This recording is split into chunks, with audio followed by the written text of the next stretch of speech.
प्रियंका गांधी वाड्रा, जो लोकसभा की सदस्य निर्वाचित हुई हूँ, सत्यनिष्ठा से प्रतिज्ञान करती हूँ कि मैं विधि द्वारा स्थापित भारत के संविधान के प्रति सच्ची श्रद्धा और निष्ठा रखूँगी। मैं भारत की प्रभुता और अखंडता अक्षुण्ण रखूँगी तथा जिस पद को मैं ग्रहण करने वाली हूँ उसके कर्तव्यों का श्रद्धापूर्वक निर्वहन करूँगी। बतौर सांसद शपथ लेने के बाद प्रियंका गांधी पहली बार लोकसभा पहुंच गई हैं। इसके साथ ही सदन में पहली बार ऐसा हुआ है कि गांधी परिवार के 3 सदस्य एक साथ संसद में बैठ रहे हैं। इससे न सिर्फ कांग्रेस का खेमा मजबूत हो गया है, बल्कि कांग्रेस को सदन में सरकार से सवाल करने के लिए एक दमदार प्रवक्ता भी मिल गया है। प्रियंका गांधी के सदन में आने से न सिर्फ कांग्रेस बल्कि इंडिया गठबंधन के अन्य दल भी उत्साहित नजर आ रहे हैं। ऐसे में सवाल ये है कि प्रियंका गांधी के सदन में आने से क्या कुछ बदल सकता है। प्रियंका गांधी जिस लोकसभा सीट वायनाड से चुनकर आई हैं, वो कांग्रेस के लिए एक ऐतिहासिक सीट बनती हुई नजर आ रही है। पहली बार चुनाव लड़े राहुल गांधी ने करीब 4 लाख वोटों के अंतर से ये सीट जीत ली थी। दूसरी बार भी उन्होंने 3.5 लाख से ज्यादा वोटों के बड़े अंतर से फिर से जीत का परचम लहराया। इसके बाद उन्होंने सीट छोड़ी और प्रियंका गांधी वायनाड से चुनाव लड़ी। प्रियंका गांधी ने भी 4,10,931 वोटों के एक तरफा अंतर से चुनाव जीत लिया। ऐसे में हर बार इतने बड़े अंतर से चुनाव जीतना कांग्रेस और खास तौर पर गांधी परिवार के लिए इस सीट को खास बनाता है। इस सीट की बदौलत राजनीति में बमुश्किल 5 सालों से सक्रिय प्रियंका गांधी छोटे से राजनीतिक करियर में ही सांसद बन गई हैं। पिछले कुछ सालों में उन्होंने कांग्रेस की स्टार प्रचारक के रूप में खूब नाम कमाया है। शानदार भाषणों से कांग्रेस होगी मजबूत।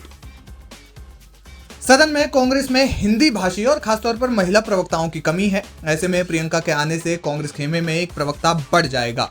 इसके अलावा कांग्रेस के पास राहुल गांधी के अलावा कोई ऐसा नेता नहीं है जिसे हिंदी भाषी राज्यों में खासा पसंद किया जाता हो। प्रियंका के आने से ये कमी दूर हो सकती है। सदन में राहुल गांधी कांग्रेस ही नहीं बल्कि इंडिया गठबंधन के नेता हैं। ऐसे में उन पर हिंदी और अंग्रेजी दोनों भाषाओं में बोलने की जिम्मेदारी है।